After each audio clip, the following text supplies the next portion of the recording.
In 1996, the world saw the launch of one of the most important games ever made, Super Mario 64. Not only did this game bring the Mario franchise into the third dimension, inspire hundreds of other 3D platformers, and introduce staple mechanics to the Mario series, at its core, it was just a fun game. Mario 64 did an amazing job at showing off the capabilities of the N64, and overall served as an incredible first impression as a launch title for the system. And in 2004, over 8 years after Super Mario 64's release, Nintendo would announce their new handheld console at their E3 press conference, the Nintendo DS.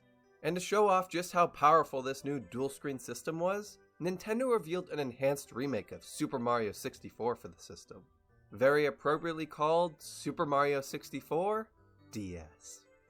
This game is one I played a lot throughout my childhood. I poured hours into just about every aspect of the game, but it's been years since I've properly gone back and played through it, and in recent times, I've seen a sudden increase in negative talk surrounding it. So what better time than now to return to an almost 18-year-old DS game and see if my nostalgia is really blinding me. My name is Mario Meister, and welcome to a Super Mario 64 DS retrospective. In this video, I'm going to try and answer one simple question. Is Super Mario 64 DS a bad remake? Released on November 21st, 2004 here in North America, Super Mario 64 DS was Nintendo's big launch title for the DS, and very interestingly, wasn't even initially called Super Mario 64 DS. As I mentioned before, at Nintendo's E3 2004 press conference, they showed off what very well seemed to be Super Mario 64 running on an actual DS, featuring 3 new playable characters, Luigi, Wario, and Yoshi, as evident from the icons on the touchscreen. But what I didn't mention was the playable prototype version of the game available on the E3 2004 show floor. From the very limited amount of footage there is available online showcasing this demo and the very few accounts from the people who were able to play it, we can gather that Super Mario 64 DS was originally called Super Mario 64 x 4, and that it seemed to be an almost exclusively multiplayer game, where the goal was to run around a select amount of recreated levels and compete with others to collect a certain amount of stars in a time limit. Pretty much identical to the versus mode we see in the final version of the game, but a little more fleshed out and complete, almost as if it was supposed to be the entire game. There was a single player mode available though too, albeit very limited. In this single player mode, you got 60 seconds to run around either Bob-omb Battlefield or the outside of Peach's castle, and just kinda mess around. Seeing the game in this state is very interesting, and really makes you wonder if it was even supposed to be a remake in the first place.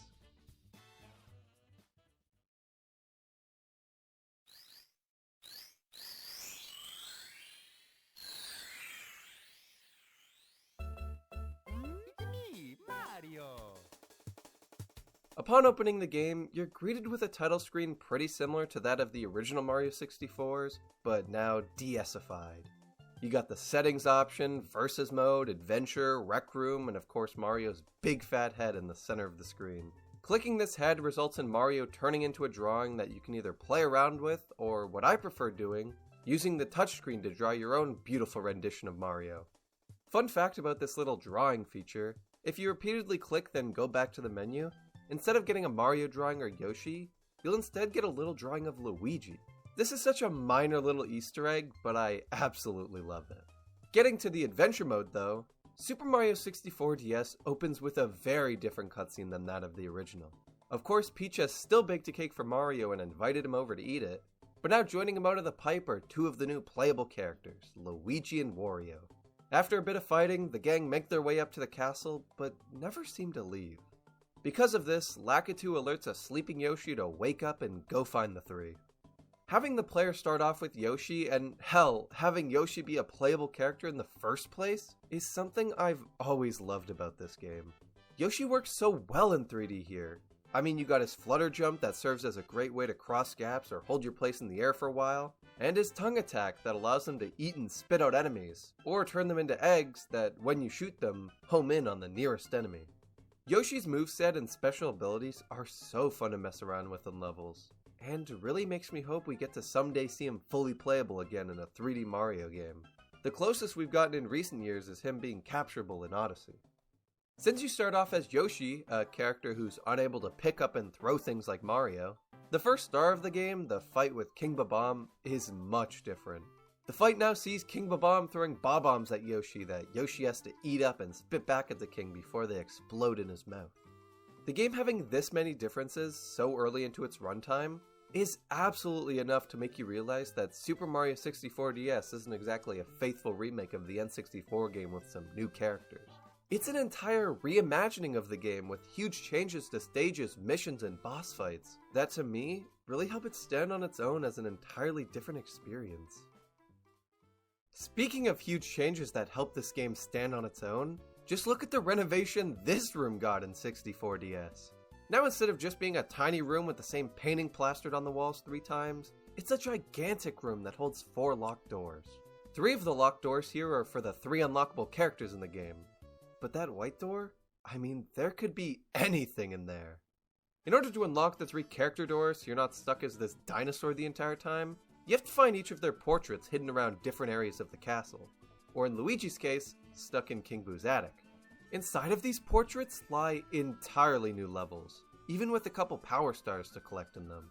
And while these new levels are fun to mess around in for a bit, the highlight of these portrait stages have to be the boss fights. The fights here are completely unique to 64 DS and are a lot of fun.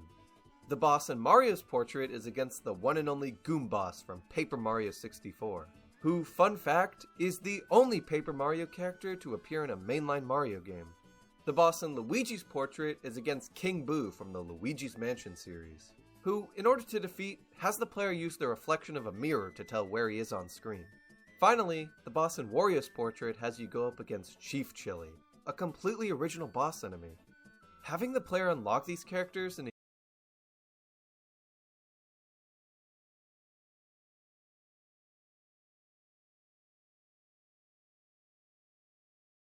In one of my last videos, I decided to take the original Sonic game and turn it into a new 3D version. That video performed really well, and it was actually my first video to pass 1 million views, which is crazy to even think about. So I decided to do the same thing again, but this time with an even bigger and arguably better video game franchise, the original Super Mario Bros. And since the last video broke my record for 1 million views, let's try to make this the video that breaks my record for 100,000 subscribers. So, subscribe. The first thing I decided to do was figure out how I was going to make the change from 2D to 3D. When remaking Sonic, I just decided to find a model of classic Sonic online, but this time I wanted to try something different. Old games like Super Mario Bros. Were made using sprites that consisted of 2-dimensional pixels, but there's actually another form of pixel art that uses the 3rd dimension called voxels, which is basically the form that Minecraft builds take. I've seen voxel art of the old 8-bit Mario before and decided to make a game entirely in this art style. So the first step was to make a 3D version of all the 2D sprites, and oh, this is gonna take a while, isn't it? I started with the running animation since the player will probably be seeing this the most. I grabbed 3 colors for the red, green, and yellow and started placing blocks down to make the 2D sprite. But the problem is that it's still basically 2D, so I had to figure out how to make it 3D. So I started studying existing voxel art of Mario to see how people go about making something into 3D. I don't have footage of me messing around with this stuff because it took me hours to do, and I'm starting to run low on storage space, so I'll just jump to the finished models. The body on all 3 of these models were completely different, so I had to make them from scratch. But luckily the head is exactly the same on all of them, so I could just copy and paste it over. The next step was to make a model for Mario while he's idle. Now this was a bit weird because no one is stands up sideways like the Chad meme at all times, so I had to edit it a little bit. His left arm was lower than his right arm, so I raised it up to make it symmetrical. Then all I did was take his head and rotate it the right way. And finally, the last model that I needed before moving on was Mario jumping. It was pretty much the same process as all the others, so there was really nothing new to show there. With all these models complete, I was able to start making him move around in the game. I started with the idle model and slapped on the character controller that I always use. It's a bit weird to just have him running and jumping around while he's in the idle animation, so I had to add in the other models. I made it so that when Mario performs a specific action, it'll activate the right model, and deactivate the other ones. So when Mario jumps, it changes to the jumping model, and landing will go back to normal. Then when Mario's walking, it'll start a timer to know when to switch between the 3 run cycle animations. I also made it so that Mario has the ability to run when holding the shift key. He will run faster, and the time between running animations is decreased. The next thing I wanted to do was create a little play area for Mario to run around in. I started by making a couple of textures to represent the different blocks. I ended up with 5 different textures for the ground and other types of blocks. I could then use those textures to make materials inside of Unity, and then apply them to some cubes to make the blocks that I needed. For the question block, I made a second version of the texture without the question mark so that I could put it on the top and bottom of the cube. Then I made the little test area out of the different blocks I made, but Mario couldn't interact with anything yet. Naturally, I wanted to start making Mario interact with the cubes, so I went back and looked at what happened when Mario punched the blocks in the original game. When Mario punches a question block, it immediately changes the sprite from a yellow block to a brown block to indicate that it's been hit. It also plays a little animation that makes the block jump up a little bit. Knowing this, I started working on replicating that. I made an animation using Unity's built-in animator to change the Y position of the block, which is basically just the height. Then I added a trigger below the block, and if Mario enters that trigger, the block will change materials and play the animation. The brick blocks also behave in a similar fashion. If Mario is small, hitting a brick block will make it jump up a bit, but that's it doesn't change materials. However, if Mario is big, then hitting a brick block will break it into 4 pieces. So now we have to figure out how to make Mario big. Everyone knows that grabbing a mushroom makes Mario bigger, so I started making a 2D version of the mushroom. Next, I tried to figure out how to turn that into a 3D model, and finally I made it so that I could move along inside of Unity. Then I added a trigger to it so that Mario could pick it up and get bigger. And yeah, that's literally all I did. I just made it so that Mario gets bigger when he grabs the mushroom. It took me hours to make the first few models for Mario, and I didn't really feel like spending another few hours doing it all over again for a slightly taller Mario. So instead I just decided to compare the size between Mario when he's small and when he's big. The small Mario is 16 pixels tall and 12 pixels wide, and the tall Mario is 32 pixels tall and 16 pixels wide. This means that Mario gets 2 times taller and 1.33333333 times wider. I tried using these numbers to scale up Mario when he's bigger, but in my opinion it looks slightly off, kinda like skinny Mario, so I reduced it from 2 times taller to 1.6 times taller, and now it doesn't actually look that bad. Since Mario can get big now, we can continue working on the brick blocks. The old me would have just destroyed the block and called it a day, but now I finally started to learn how to use Unity's particle system, and now I can make cool effects like the cool kids on YouTube. In the original game, the block would break into 4 circular pieces, so I made an effect that breaks the block into 4 spheres since this is now a 3D game, and now it looks a lot better than just making the block disappear. Since I was in the mood for polishing up the game, I also made it so that the question blocks will shine by making the metal aspect of the material ping-pong back and forth between 1 and 0. And since I realized I didn't actually have a way of spawning mushrooms yet, I made it so that hitting the question blocks will spawn a preset item. The next thing I wanted to do was create the pipes. As always, I started with a 2D shape first, but then I realized I don't know how to make a circle using pixel art, so I had to look up how to do that. To save time, I only modeled one half of it, and then I rotated it and mirrored it to create the other half. But if I were to stay true to the original design, then that would mean having this really ugly looking black outline on the side here. It looks fine from a 2D perspective, but it doesn't look good in 3D, so I changed it to be the normal green color. And I also had to get creative when designing the top, because obviously you can't see what the top looks like from the original game. And with that, the top part is now done. I did the bottom separately because it can be used to copy and paste and make it into a taller pipe. And now with the pipe completely finished, I had to make Mario enter the pipe. Mario can enter the pipe by crouching in the original game, so I made Mario crouch by shrinking him down.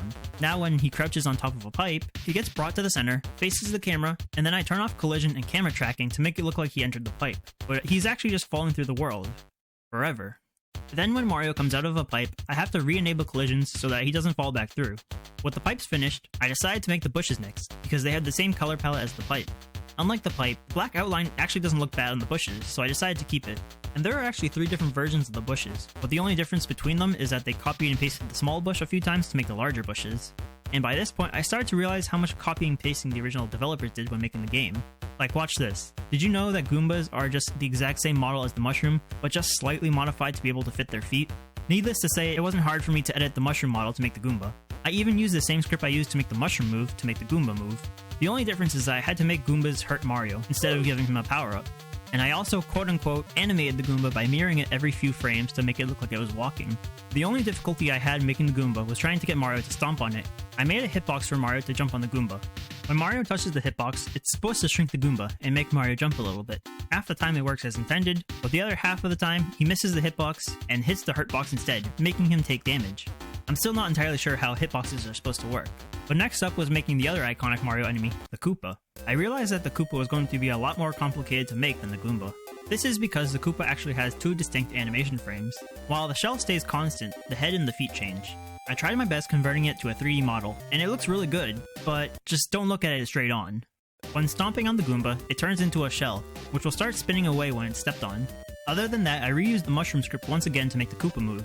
With the enemies finished, I think it's time to add the rest of the power-ups. The next power-up I worked on was the Fire Flower. When making the Fire Flower model, I thought about making it look like this first, but then I realized that the Fire Flower in later games doesn't actually look like that, so I changed it.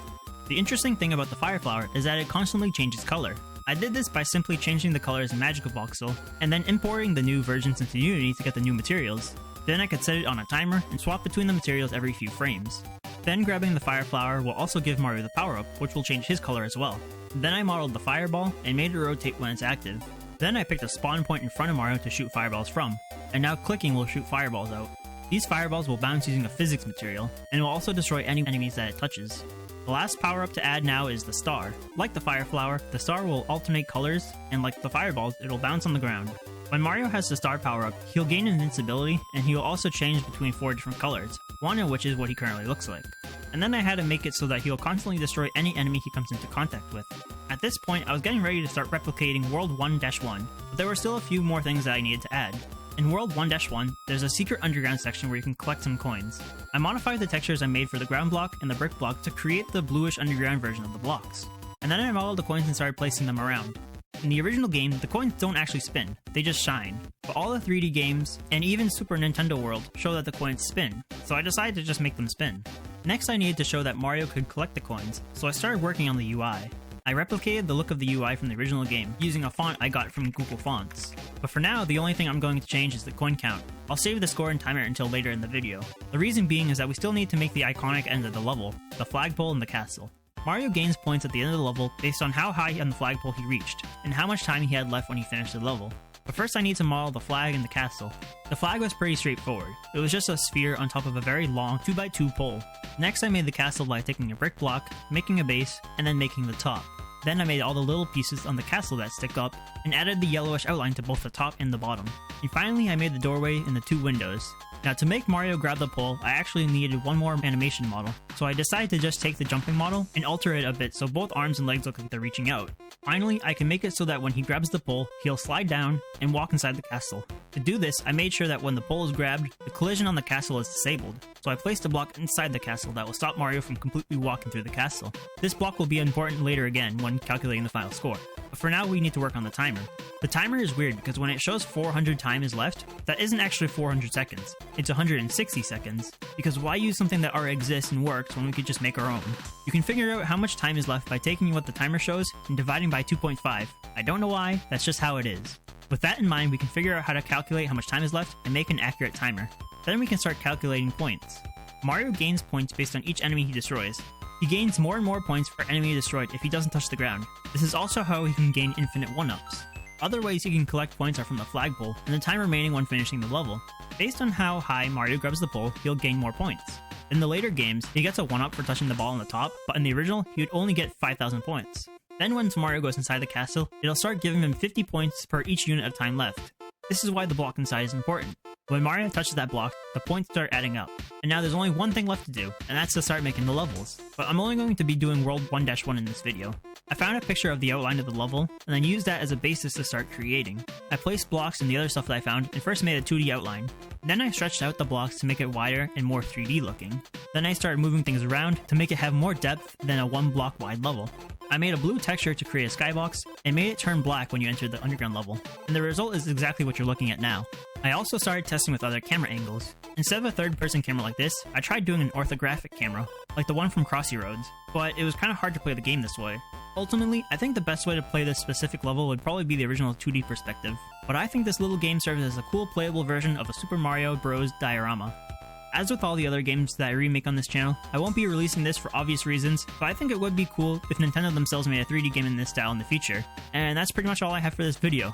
Alright, see ya.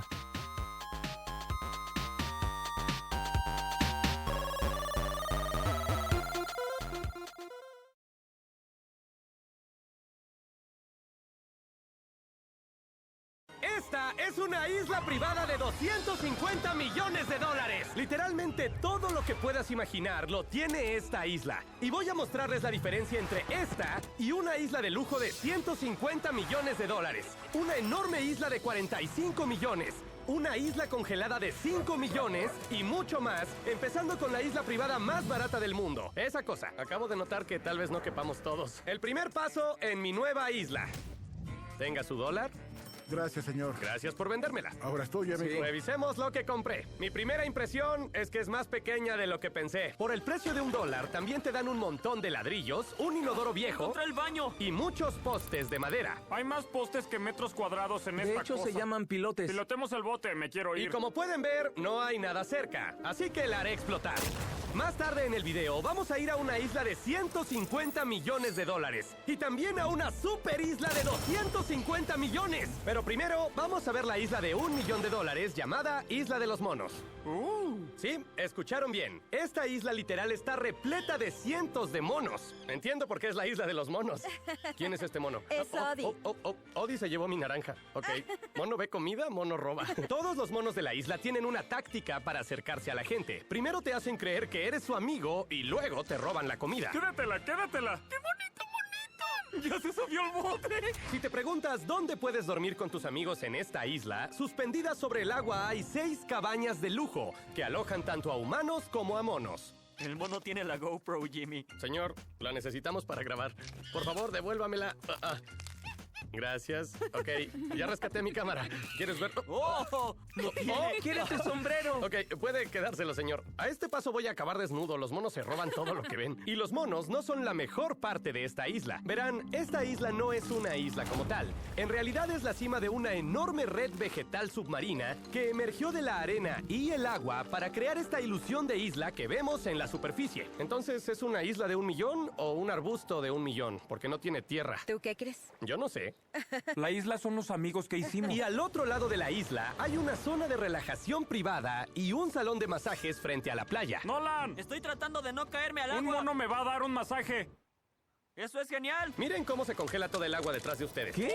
Eso fue algo difícil. Casi tan difícil como aceptar que la isla de 5 millones está aún más cool. El lugar que veremos ahora casi todo el año se ve así. Pero hoy se va a ver así.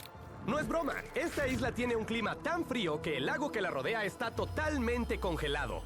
O sea que para llegar ahí, necesitaremos un vehículo interesante. ¡Estamos flotando en eso! Sí, parece que las motos de nieve son muy básicas para esta isla. Teníamos que usar aerodeslizadores. ¡Es grandioso! Esto sí es llegar con estilo. Y apenas 30 segundos después de salir del deslizador, la pandilla se estaba congelando. ¿Cuánto frío hace? Estamos a 0 grados aquí. Eso es mucho frío. Es que él es del Team Calor. Así que se hospedaron en estas cabañas futuristas con calefacción para no pasar frío. Oh, esto es muy pequeño. Oye, ¿no vas a caber aquí conmigo? Dormiremos abrazados. Y estas cabañas pueden quedarse en el mismo lugar durante todo el año, porque pueden flotar en el agua cálida y tranquila, pero también resisten el frío brutal del invierno. Pero al menos en invierno hay una gran vista de las auroras boreales. Por 5 millones te dan un paraíso invernal completo. Y mientras te quedas en esta isla, te sirven comida ilimitada de 5 estrellas. Creo que piensa que hablamos finés. Y aunque la isla viene con una cabaña de lujo para hospedarse... ¡Ay, todo está muy Man, está bonito! increíble. Ya, me la quedo. Jimmy, cómpramela así. La pandilla pasó casi todo el tiempo en el lago congelado, donde pudieron subirse a un trineo con perros de verdad. ¡Oh, te quitó el guante! Tranquilo. ¡Ah, ya están corriendo! ¡Esta es la mejor isla! ¡No puede haber otra isla que supere esto! Tal vez una en la que sienta mis manos. Y las manos de Carl tienen suerte, porque la próxima isla no solo es cálida, sino más cara que todas las demás islas juntas. Esta isla es pequeña, pero podría decir que es de las más lujosas del planeta.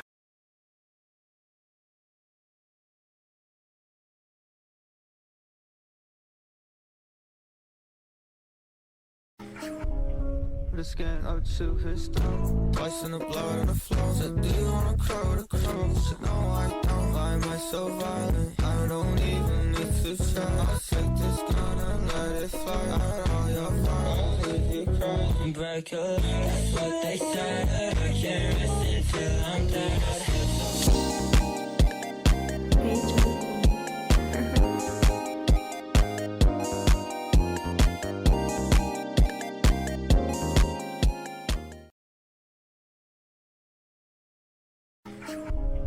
Let's get out to his town. Twice in the blood on the floor. Said, do you wanna crow the crow? Said, no, I don't. Why am I so violent? I don't even need to try. I'll take this gun.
Hoy quise comer un croissant.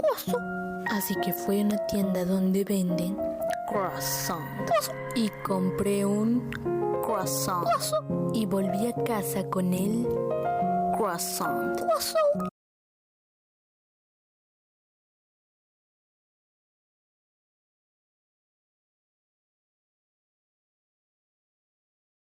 Hey chicos, hoy me levanté con ganas de comer un croissant. Así que me dirijo a una panadería para comprarlo. Pero antes tengo que hacer fila para comprarlo.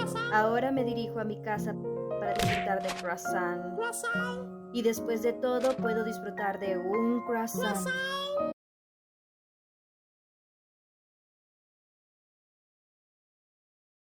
Hoy tengo ganas de comer un croissant. Así que me dirigí al café por un croissant. Y compré un croissant. Regresé a casa con el croissant. Y luego me comí el croissant.